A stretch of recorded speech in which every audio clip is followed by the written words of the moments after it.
Madambakkam site belt பீமுக்கு steel work முடிஞ்சது.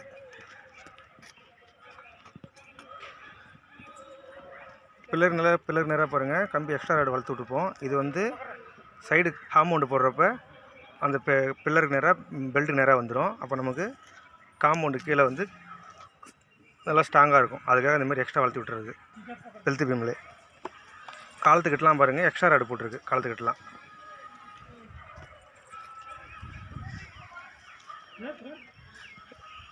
நம்ம பீம் இது வந்து 1 அடி பீம் தான் கொடுத்துருக்கோம். 1 அடி பீம்னாக்கா அடுத்து மேலே பேஸுக்கு மேலே வந்து நம்ம கன்சல்ட் பீம் கொடுக்காம 3/4 பீமுக்கு தரலான்னு இருக்கோம். அதனால் இது வந்து 1 அடி பீம் தான் கொடுத்துருக்கு. ரெண்டாவது இன்னொரு விஷயம் என்னென்னா, இது வந்து கம்பி வந்து நம்ம 5 ராடு போட்டிருக்கோம். 5 ராடுனாக்கா பாட்டம் 3 ராடும் டாப் 2 ராடும் போட்டிருக்கோம். இந்தமாரி பில்லர்கிட்ட வரும்போது மட்டும் டாப்லேயும் வந்து எக்ஸ்ட்ரா ஒரு ராடு வரும். ஒரு 6 அடி ராடு போட்டு சென்டராக போட்டு போடுறது.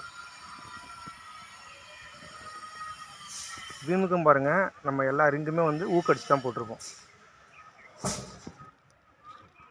ஊக்குனா இந்த பாருங்கள், இந்த போட்டிருக்கோம் பாருங்கள், இதுதான் ஊக்கு. இது வந்து எக்ஸ்ட்ரா உள்ள நம்ம காங்கிரீட்டில் டைட்டாக பிடிக்கும்.